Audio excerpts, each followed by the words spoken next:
Student तो कैसे हो आप सभी। मैं आशा करता हूं कि आप बहुत ही अच्छे होंगे। फिलहाल क्लास 11 का हम पूरी तरीके से बेसिक से स्टडी करा रहे हैं, तो अच्छे से आप स्टडी कर रहे हैं और करते हुए आपको आगे चलना है। आज हम 3 इंपॉर्टेंट टॉपिक पर डिस्कस करेंगे, जो है हमारा परमाणु द्रव्यमान, जिसे हम परमाणु भार के नाम से जानते हैं, तो इसको भी हम जानेंगे। और दूसरा हम जानेंगे कि अणु भार किसे कहते हैं, या इसी को आणविक द्रव्यमान के नाम से भी हम जानते हैं। और तीसरा हमारा टॉपिक रहेगा तुल्यांकी भार क्या होता है। तो ये 3 टॉपिक आपके एग्जाम में इसमें से जरूर एक पूछ लिया जाता है। तो चलिए एक एक करके हम समझ लेते हैं। तो सबसे पहला हम देखेंगे परमाणु द्रव्यमान या परमाणु भार किसे कहते हैं।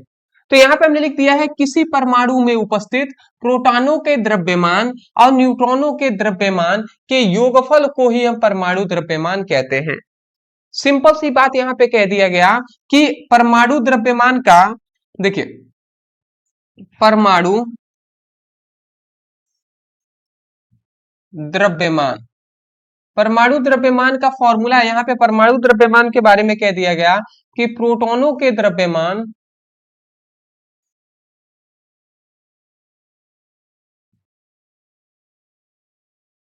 और न्यूट्रॉनों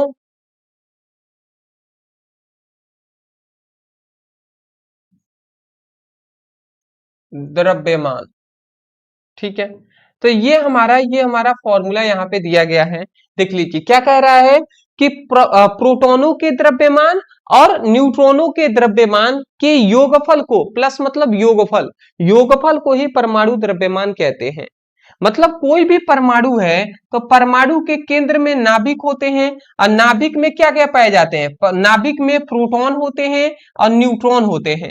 तो प्रोटॉन का जितना द्रव्यमान होगा और न्यूट्रॉन का जितना द्रव्यमान होगा, उनको जोड़ देंगे ना, तो जो आएगा वही इसका क्या होगा, परमाणु द्रव्यमान होगा। तो यहाँ पे सिंपल से यही कह दिया गया कि किसी परमाणु में उपस्थित प्रोटॉनों के द्रव्यमान और न्यूट्रॉनों के द्रव्यमान के योगफल को क्या कहते हैं जी, परमाणु द्रव्यमान कहते हैं। तो मैं आशा करता हूं समझ के होंगे। जैसे कि सोडियम का परमाणु द्रव्यमान कितना होता है, सोडियम का परमाणु द्रव्यमान 23 होता है, तो ये आप याद रखेंगे। जैसे कि ऑक्सीजन का परमाणु द्रव्यमान कितना होता है, तो 16 होता है। जैसे कि हम कह सकते हैं कि हाइड्रोजन का परमाणु द्रव्यमान 1 होता है। तो इस तरीके से एग्जाम्पल भी आप दे सकते हैं, ये सभी एग्जाम्पल हो जाएंगे। ठीक है, चलिए जी आगे हम परमाणु द्रव्यमान समझ लिए। तो अगला हमारा आता है अणु भार या आणविक द्रव्यमान। तो अणु भार किसे कहते हैं या आणविक द्रव्यमान किसे कहते हैं, समझ लेते हैं। तो सिंपल सा है दोस्त कि किसी अणु में उपस्थित सभी परमाणुओं के परमाणु द्रव्यमान के योगफल को ही हम क्या कहते हैं, अणु भार कहते हैं। ठीक है, जैसे एग्जांपल अगर हम देखकर समझाएं आपको, जैसे एक अणु हम ले लेते हैं, जैसे कि HCl, ये एक अणु है। तो किसी अणु में उपस्थित सभी परमाणु, तो इस अणु में उपस्थित देखिए एक हाइड्रोजन परमाणु है और एक हमारा क्या है, क्लोरीन परमाणु है। ठीक है, 2 ही परमाणु है ना। तो किसी अणु, ये हमारा अणु है और ये सभी क्या है, परमाणु है। ठीक है, ये हमारा क्या है, ये अणु है और ये हमारा क्या है, परमाणु है। तो हम यही कह रहे हैं कि किसी अणु में उपस्थित सभी परमाणुओं के द्रव्यमानों के, अब परमाणुओं का द्रव्यमान कितना होगा, तो हाइड्रोजन का द्रव्यमान कितना होता है जी, 1 होता है। क्लोरीन का 35.5 होता है। तो सभी, यहाँ पे हमने यही कहा, ये क्या है, परमाणु द्रव्यमान है।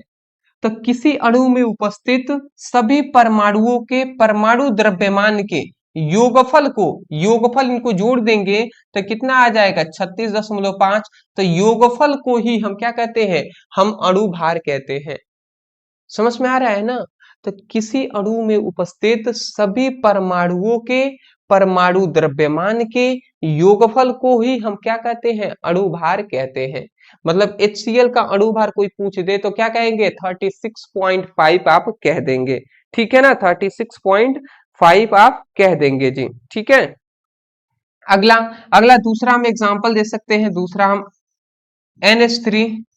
NH3 का अगर हम देखें, ये NH3 एक अणु है, तो इसमें कितने परमाणु है जी, तो नाइट्रोजन के 1 परमाणु है, हाइड्रोजन के 3 परमाणु है।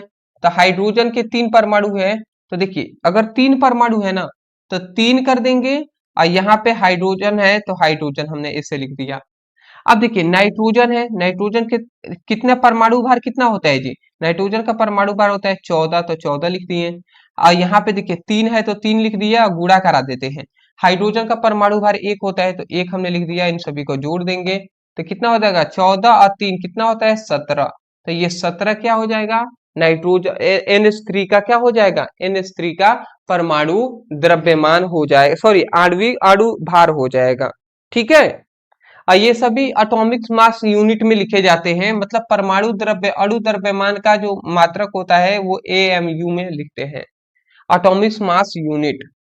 अगला हम तीसरा और भी हम एग्जांपल दे सकते हैं, जैसे कि NaCl। तो NaCl में 2 परमाणु होते हैं, एक सोडियम होता है एक क्लोरीन होता है।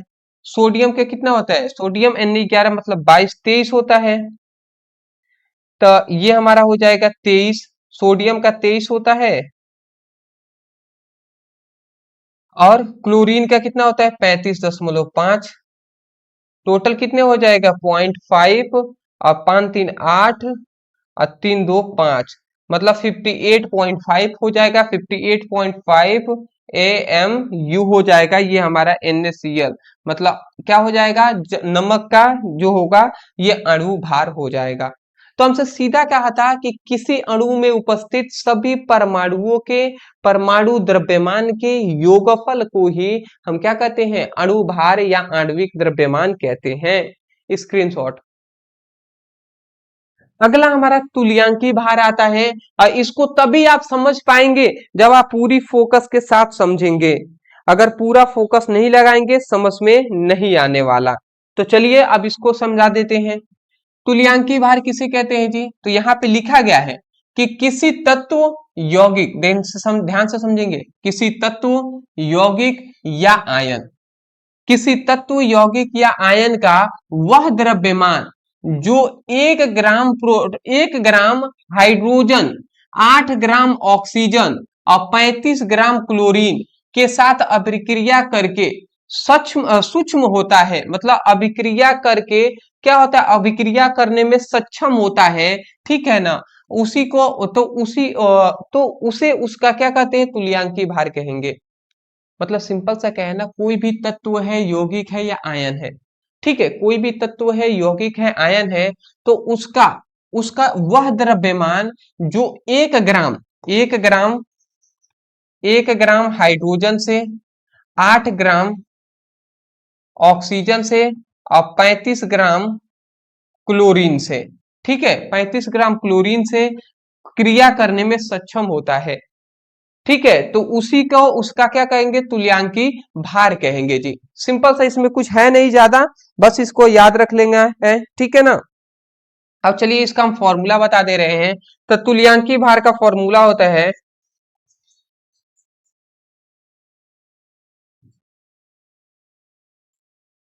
तुल्यांकी भार का यहाँ पे फॉर्मूला होता है परमाणु भार